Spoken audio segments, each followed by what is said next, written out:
to Sisters Breakfast, and we have none other than the fabulous, wonderful, amazing, fantastical, whimsical, professional, I'm thinking of all the O's I could think of, beautiful CEO of the League of Black Women, Sandra Finley, to address us this morning and get us revved up as we prepare to go back home and lead globally and boldly. Thank you so much. I'm going to give you this because that won't help me. And maybe put it right in there. Thank you so much. Good morning, ladies. How are you? Good morning, good morning, good morning. So we did bedtime stories, and some of y'all, even after that, still didn't go to bed. We were out in the world. And we had Shark Tank. And how many of you were there for Shark Tank? Anybody see it? Fantastic. Do you know that those women got deals? They got deals. Yes, indeed. We actually accomplished our mission, and it was a bumpy mission procedurally. But its mission was accomplished. Black women with businesses who had no access to capital actually got investors yesterday. Yesterday.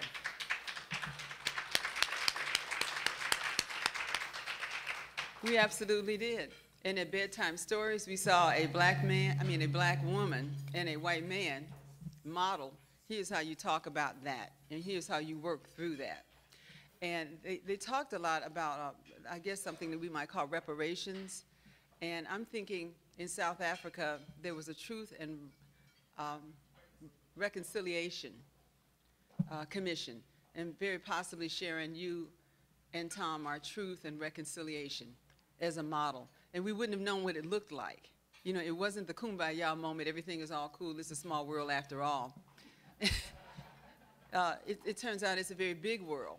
It's a very big world. And the conversations on the conflicts that are perhaps things that we may never totally resolve, but ultimately boil down to family. I noticed that the last part of the questions and the comments were questions of my family, and we're related to, and I have an aunt and my great-grandmother.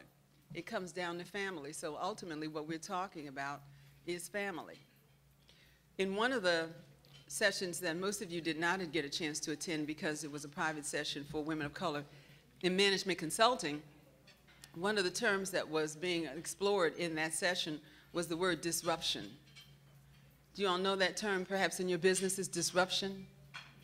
What they're looking for in business today is the idea or the process or the occurrence that will change everything. And they call that event of change disruption. And I'm thinking, again, Sharon, that what the slave trade was and continues to give is a kind of ongoing wave of disruption in the maturation and the growth and the development of our community. It's like every time you kind of got it together, something comes along and happens and blows it up. And then we have to start almost from scratch again at each and every place. And the disruptive forces in our society include issues like mass incarceration. It's a disruption. It's big. They include issues like the failure of the public education system to deliver what we need in the way of a reliable learning process. That's a disruption. It includes things like a public policy process that will not hear us and yield to our needs and our wishes. That's the disruption. And break it down personal, it includes a list of results that we got from our League of Black Women's Risk and Reward Study, where one of the two top tier concerns for women of color was not getting paid what I'm worth. That's a disruption because it means you never really accumulate your wealth. It's kind of like being anemic. You've got blood, but it doesn't quite do what it's supposed to do, and so you stay cold and a little weaker than you should be, down a quart. And it also revealed that black women, it's interesting, they reported it two different ways about not having mates and not being able to presume that they can have mates in their maturity after they do everything they're supposed to do. Where are the mates who are supposed to be available in the society, you know, for us to pair bond with? And what is important about that is just a very fundamental difference between one horse pulling and two horses pulling, right? One horse pulling can pull the load, but that one horse can't fail, can't have a moment, can't get tired. Otherwise, everything stops. With two horses pulling, the load's lighter, and if one horse needs a little break, the other horse can take care of it. I don't know what you all know about horses and teams. I watch a lot of Westerns. And I know that when you see 4 horses in a team pulling their stagecoach, everything about that is tactical. The fastest horses are the 2 in front. The stronger horses are the 2 behind, because they're closer to the load. And they figured it out for horses on how you move load. You would think that we have understood how to figure it out for us, how we move the load of need and opportunity in our society. One horse pulling don't make no sense. The League of Black Women looked at where do we attack the disruption?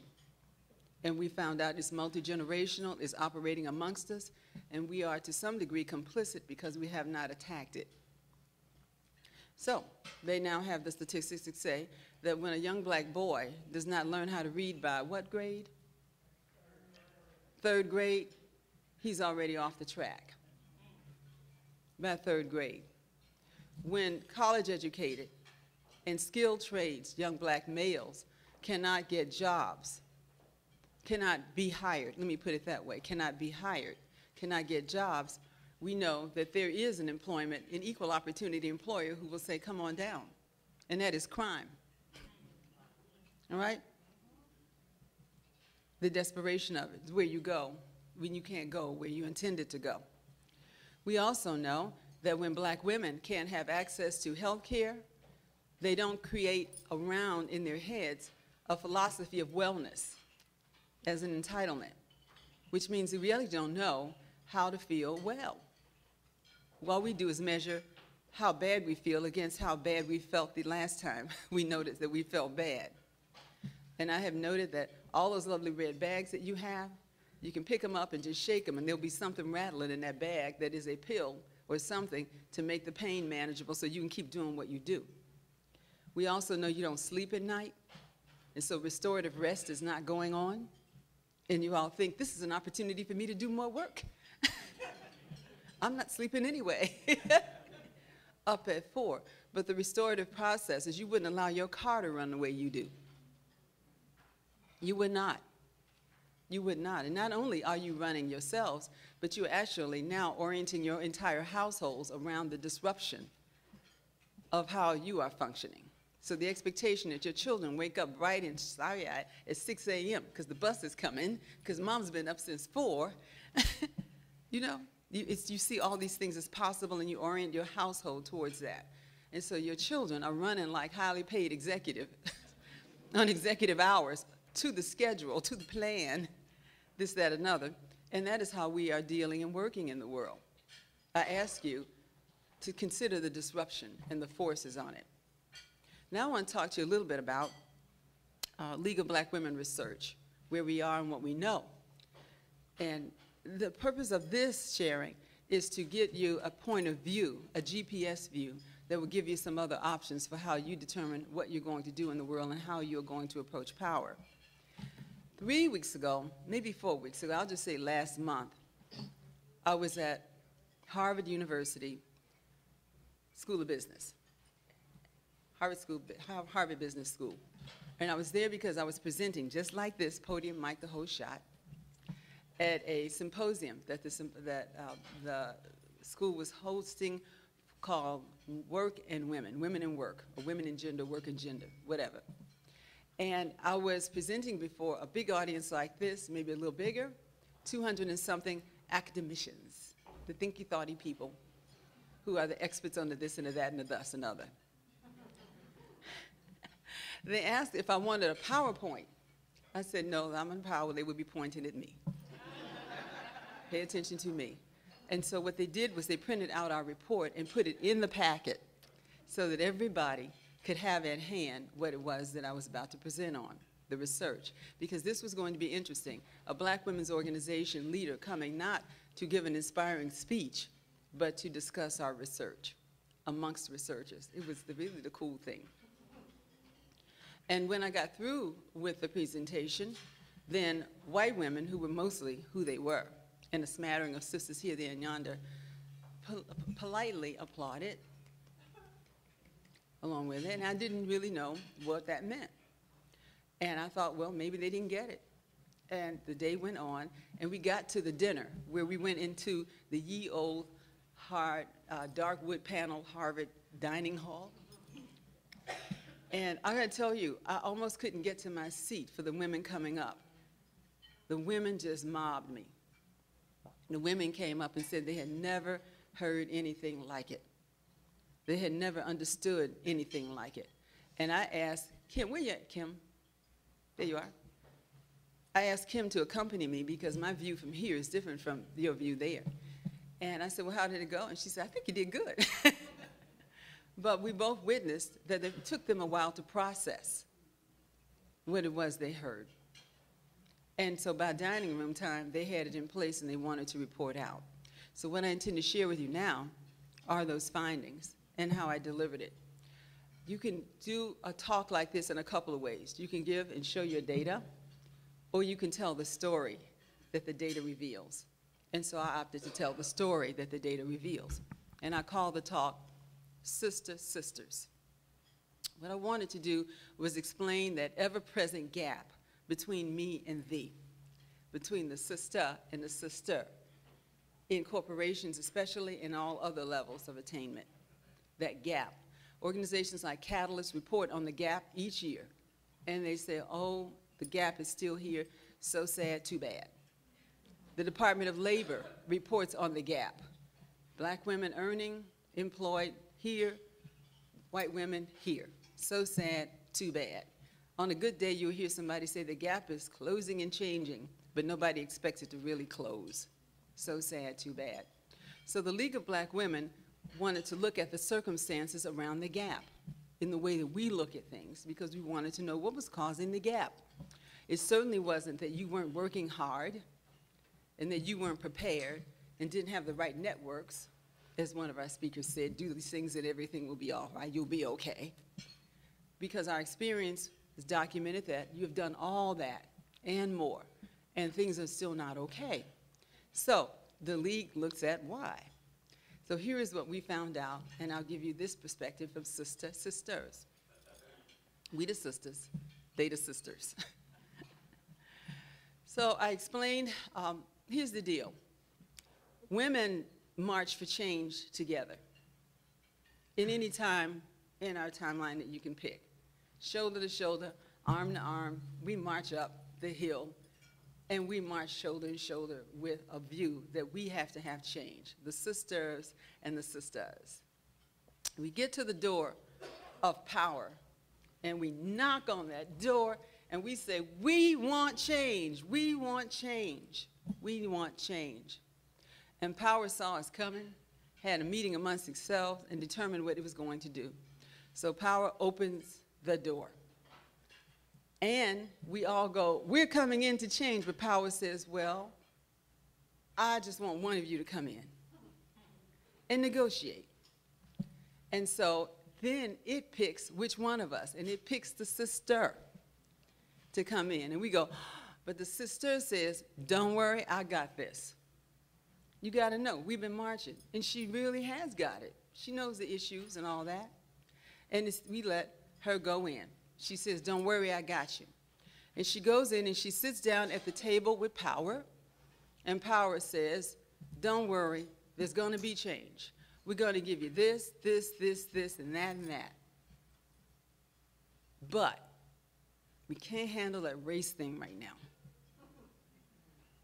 So our sister, representing all of us, sees change in what she considers to be the core essentials right there closer than she's ever seen the possibilities before. Right there. She takes it. And then she comes out of the door, and she looks at all of us, the remaining sisters and the sisters, and she says, we got this, this, this, this, and this, and this. But we didn't get the race thing. But don't worry, we're coming back for that. We'll come back. And so we look at that scenario played over and over and over again. Can you think about where in history that has happened?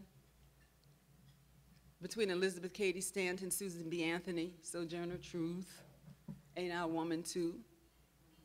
105 years before I was born, she was asking that, ain't I a woman too? Okay? We think about Gloria Steinem, the sister who was invited in, Angela Davis, the sister who was not. Yeah? We think about Lonnie Guinier, you know? Should have been, could have been our Attorney General, but not suitable by the standards of the people who did not want disruption to be invited in. And so we ask the question as we look at that scenario, sisters, so what happened? Did the sister punk at the table? Did she punk? And then we took a closer look, because we're the league, and we look. And we look, and till we know we understand. And we found out something interesting. It wasn't that she punked at the table. It was that the trap was sprung at the door. Do you see? We were outmaneuvered when power said, you. And we said, okay. And she went in. What should have happened, and what must happen if we don't want to keep repeating this scenario, is that when we march sister and sister together, we must go in together. Power will continue to invite in the women of its like and kind, the one that it feels it can reason with, the one that it feels it knows. But what we have to do is say, not without my sister. We can't let her go in without us, and she got to know she don't want to go in without us, because her ride is going to be limited too, because she has been separated from an important contingent of her power base. So as we give the award, as we did to Debbie Wasserman Schultz, to encourage her in her work, the League of Black Women Black Rose Award, we don't send Debbie up by herself anymore, we go. Because where the Black Rose goes, we go. We are in her office now, and she is in our office now, and we go together. And that means that what happens in the way of negotiation around that table will satisfy the requirements of all of the various and distinct diversities of us at the table. Now here's what that looks like. 1776, draft of the Declaration of Independence, as we are here in the nation's capital. It was a good idea to bring this to you. Thomas Jefferson drafts an early draft that includes no more slaveholding. Am I right, Sharon? The early draft? And he got negotiated out of it. He got negotiated out of it.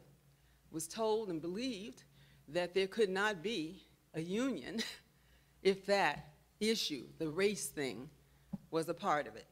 The southern states would succeed, it never was going to work, and all, et cetera, and so forth. Well, in the end, they succeeded anyway. But that's what they believed. And the white men who were circling around that saw that as a reasonable measure. But can you imagine there would have been any way in the world for that Declaration of Independence to be presented before the signers had we been a part of the power that said, here's how this is going to go? Can you just imagine, it's all right for us to be slaves for a little while longer till y'all get it together? Can you see that? Well, oftentimes, the decisions made inside your organizations as to how we will bring diversity includes a plan for you that is more of a wish and a dream your heart makes than any kind of strategic probability plan. And so you are swimming upstream in disruptive waters with the assumption that the program for women and women will work as well for you as it works for the women it was designed for.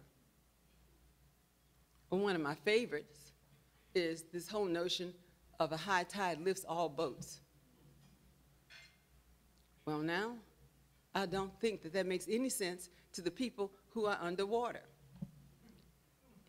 What most people will say to that is, some people don't have boats. This is not about who got boats. It means that even on the good day, when the high tide lifts, you're still on the bottom. Was that our goal? In the face of opportunity, to be still on the bottom of opportunity, with this magical assumption that if we were somehow or another improved by the margins, we could then somehow or another get to the top, which is where the good stuff is. We have got to stop taking bogus deals. We've got to understand that there has to be peace and calm in order for us to enjoy the renaissance of prosperity in our worlds. And we have got to understand that we cannot invite disruption in.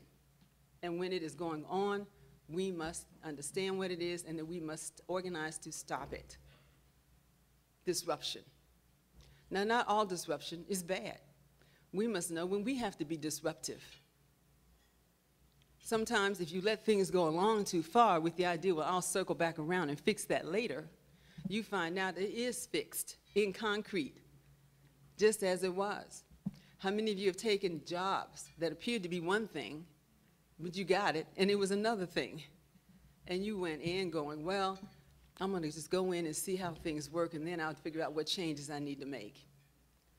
You'll find out oftentimes that you are the change. And everybody's totally happy once you're hired, change done. But I came to do, no, we can't do that, no budget. But I came to do, no, we can't do that because we can't disrupt that over there. But what about the, well, we're working on it.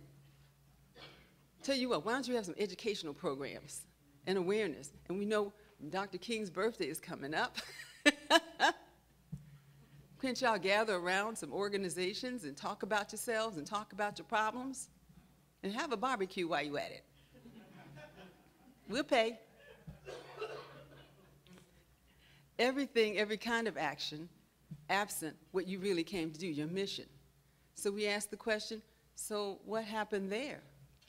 What happened there was that you got separated from your mission by separating yourself from the deal of negotiating for the resources coming in. Coming in. And the resources are not only your budget and and all those things that you see, and your rank, but it's, can I bring my army with me? Can I bring my army with me? If you are going into a situation where you cannot hire and you cannot fire the people who are supposed to help you, what are you supposed to do? Make friends with the people who are already there, to whom you represent the disruption? You're supposed to bring your army with you. My God, they know that on Game of Thrones. Look, Khaleesi moving all over the territory, building her army. Yes? Y'all don't watch Game of Thrones. Watch Khaleesi. Watch this little woman. She's building. You go with your army and you take it. And men have done this and done this successfully. How many CEOs have come in to organizations to lead them, bringing their own management team with them? And everybody got to move over, you know, for the new leadership that is coming in. Not the new leader, the new leadership that is coming in. And space is made. Yet you, my sister, go in by yourself. And when we at League of Black Women ask who's going with you, you say, well, I don't know. I got to get in there and look around and see and figure things out. What we found out is that the door slams behind you. You can't bring in nobody if you walk in by yourself. And by the time some of you bring in somebody later on, your ship is already needing high tide. High tide. We found out also that negotiating for power is as essential as negotiating for your compensation. And then my sisters were reluctant to discuss power.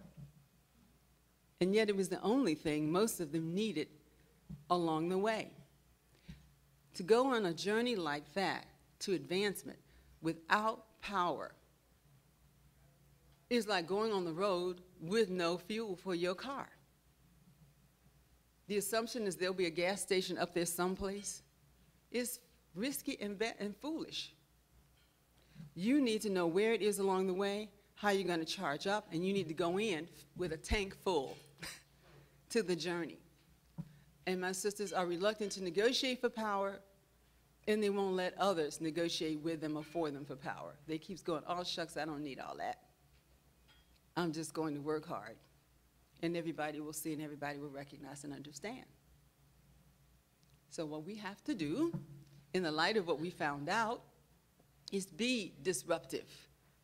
Here and here first. Remember what your goal is. Remember what you understand about what it takes to accomplish it. And then go in like Khaleesi with your army. Go in with a team of people who you know can help you get stuff done. Call your sister here, your friend there, and you're this, that, another. I'm going on over to XYZ Corporation. I'm going to head this. I want to make you an offer. Will you come with me? Will you come with me? Because she's how you get stuff done anyway. It's just around the kitchen table at home instead of in the office. And make her a professional opportunity. And do that. We also want you to figure out that you need a larger army than any you and your 5 folk can do. So you want to go in and make the right offer to the army that is home in this corporation. I'm going to take you back to the little Khaleesi. She would roll her army up to the walls of the next city that she intended to conquer. And the rulers of that city would say, you can't come in here. We got this. There's our walls and everything.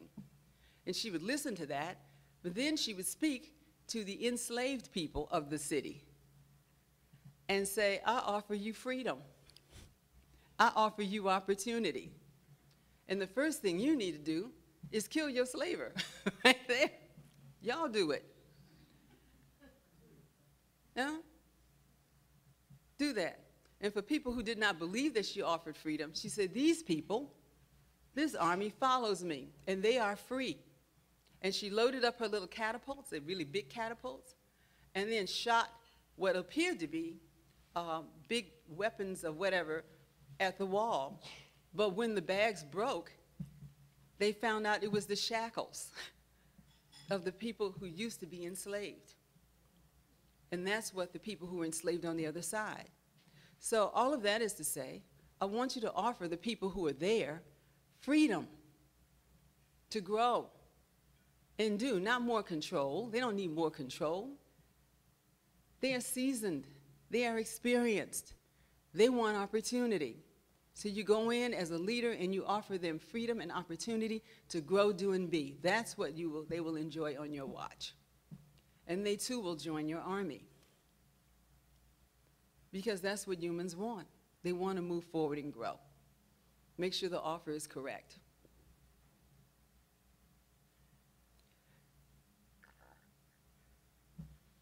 She's waving. 5 total minutes? Oh, foot. Okay. Now I'm going to bend time. Sisters, we are at the 11th League of Black Women LBW Bold Conference. And we are here to consider infinite possibility for what you can do and be. A lot of things in the world have to change in order for you to grow and do and be. Because you got bright ideas and big ambition and new thoughts. But I need for you not to be bamboozled about what it would mean if you succeed. There will be disruption if you succeed. And that's no small thing. You've got to understand what I had to understand some years and years and years ago from my brother, who I was complaining to because I was trying to do a very difficult thing, and it was wearing me out and bumming me out. And so I complained. I said, why is this so hard? He said, you really don't know, San? I said, no, I want to know why this is so hard to have to do. He says, because you want to change everything. And in order for you to change, everybody else must change. And they'd really rather not. It is easy to resist you than to change. So I need for you all to know that the bright ideas that you bring and the new possibilities, even the idea of you as top-tier leaders, is a disruptive change. And so you're going to have to do what Khaleesi did. You're going to have to bring an army of supporters to support sustainable and scalable change, which is what you bring. Just to let you know that even in the ocean, the big old wide ocean, if you throw a pebble in, the ocean knows it. There's displacement. The ocean makes room for the new thing in it.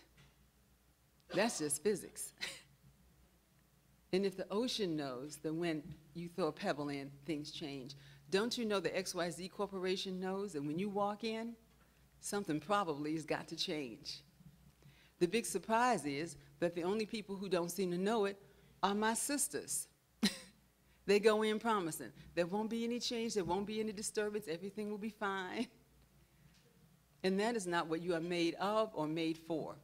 You are made for disruption. Would you like the good news on disruption now with your disruptive selves? The world of business has gotten all that it can get with the status quo. It is looking for the new opportunity. It is looking for disruption so that it can invest and be a part of what comes next. And you are that. What I need for you to do is fly your flag so that they can see you. Disruption over here, disruption. Fly the flag, brand, proud, and logical in your approach to it, and be the disruption that you were born to be. Sojourner Truth was disruption. Our founder of the League of Black Women, Arnetta Boswell, was disruption. Dr. Gloria Randall Scott was and is disruption. Michelle Obama is disruption. Barack Obama is disruption. And we are the mothers of disruption. So I need for us to act like we understand what we give birth to on a daily basis and move forward into our future. On the point of future, we spend a lot of time, maybe not as much as we should, Sharon, on trying to understand our past. And we spend even more time trying to cope with the conditions of our present. We rarely spend time trying to see the possibilities of our future, other than trying to make it from day to day. I need for us to start planning for futures that are bright, that are exciting, that are compelling futures, and that are innovative and where we win. It's our story. Why shouldn't we win? And on the business of being the ancestors that Sharon and Tom were talking about last night, you are the ancestors right now, on your watch. What you do, what you don't do will be part of the history and the future of what comes next. This is not something you can sit out. This is not something you can wait and see how it goes. And the wait and see on how it goes looks like this. For all my sisters sitting here with me and within broadcast range with fibroids in your little bellies, going, well, for the National Black Women's Health Imperative message. Well, I can work with this. You cannot work with this. You cannot work with things in your body and things in your path and things in your mind that sap and suck your strength. They got to come out so that you can be in a state of health and well-being. And you can think about the other fibroid-like forces in your life. They got to come out. Unpleasant people in your life have got to go. People who don't support you have got to go. People who are mean to you got to go. They got to get up off your couch. They can't get no more money from you. Don't take their phone calls, block them out, and say, this won't work. It's got to work for you. Companies that don't give you your due and tell you to make do, and you're paying them for the privilege, you got to go. And you want to make room for entities and people and resources that bring more to your table than their knives and forks. Get that. You got to bring something to the party. And not just whatever they think, but something that you will appreciate. They got to know you well enough to know what that is going on. So my wish for us is one thing. And here's what the League is going to do, which is the other thing. Connected, but other. My wish for you is that you see yourselves in the future doing well, being well, and that you lay the foundation for the legacy of black women who can thank you for your contribution. Thank God my great-great-grandmother did so-and-so, because she erased this concern in our family. And we move on to what comes next, because I want you to feel free. I want you to actually feel and be free, but I want you to feel free. I felt free on few occasions. They were so remarkable, I remember them. I remember them. One of them was on my first trip to Africa, when I got off the airplane after the many hours of flight. We landed in the dark, and we couldn't see anything, and it smelled and sounded like Mississippi. I said, I think I got to see the daylight before. I'm convinced I'm in Mississippi. The rich green smell, the noise and whatever. It took daylight for me to look around and say, well, it's not Mississippi. But what was the free-giving thing was when I started to spend the days in the cities that we came to visit, and I knew one thing for clear. Whatever a minority was, I wasn't it. That calculation is an illusion, got nothing to do with me at all. I felt free in that space. The next time I felt free was on the Tom Joyner cruise. I swear, the whole ship was us, just like the whole ship. We were on the the banisters and whatever on the deck, waving bye, bye to the sisters. Bye. And the whole ship was 100 people were looking. The whole fantastic ship of black people going out into the ocean. Bye. But the days were so cool. You come out of your cabin, a little lost for me because I have no sense of direction all the time. And Phil was passing women and people and families just like you, going, good morning, how are you? I'm just fine. Oh, that's lovely. That's so lovely. Just passing. I remember I fell asleep on one of the deck chairs. I slept the best sleep of my life. I couldn't seem to get out of this deck chair. And they had things going on around me. And I remember I was sleeping, and at the same time I could kind of hear stuff. You've been in that kind of twilighty moment? And my sister was saying to somebody near me, we got to wake her up. She's sleeping too hard. And another sister said, let her rest. Let her rest. And so there was entertainment we loved. It was like, oh, Sharon, it was like slavery never happened on the Tom Joyner cruise in that special environment. And there was all the free ice cream. Just up you could do. Everything was perfect. It was like Black World.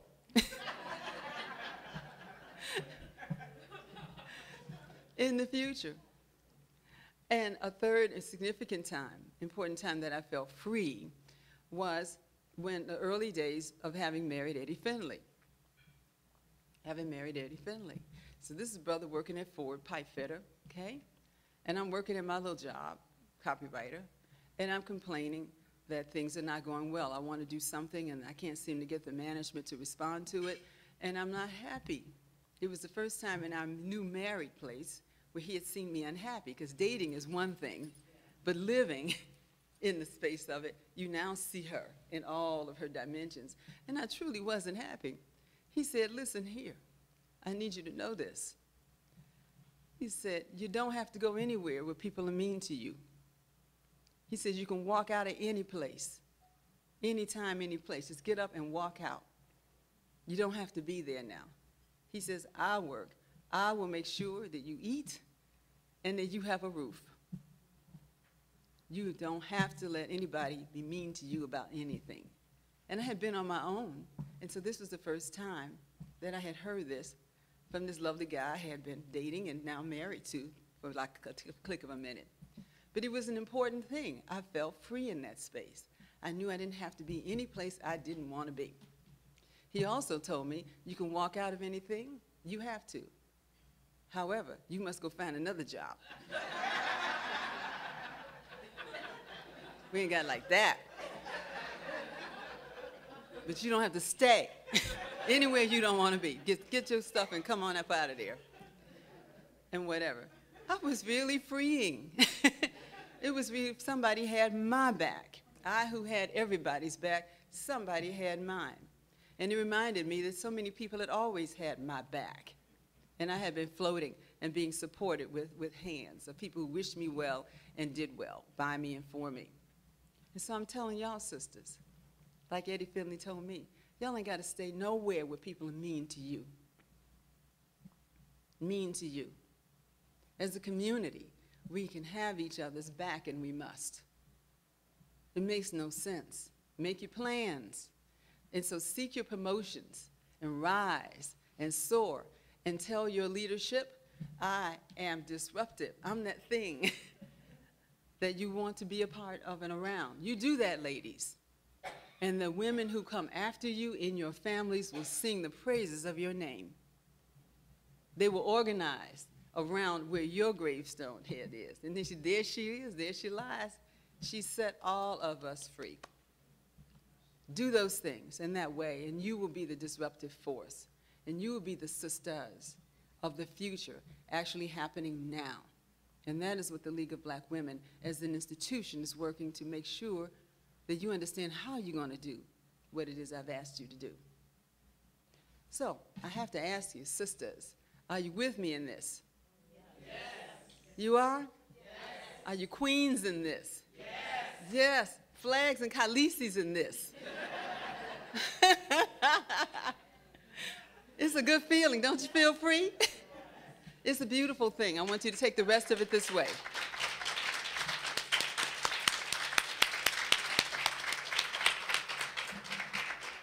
Oh, good Lord. Okay, so I took a magical 5 minutes. Somebody's going to clock it differently. But we have another panel forming right here. We have Professional Leadership Cluster, Blacks in Government. Where are you all? Right here. Right here, where? They're getting mic'd? Okay, while they get mic'd, come on down. Come on down, come on down, come on down. I want to recognize the nonprofit organizations that have been helping us be brilliant with you. This is important. We thanked our corporate partners, Deloitte, CNA, and Walmart, and Lowe's. And we also want to thank Minty. And where you at, Kim? Stand up so we can thank you.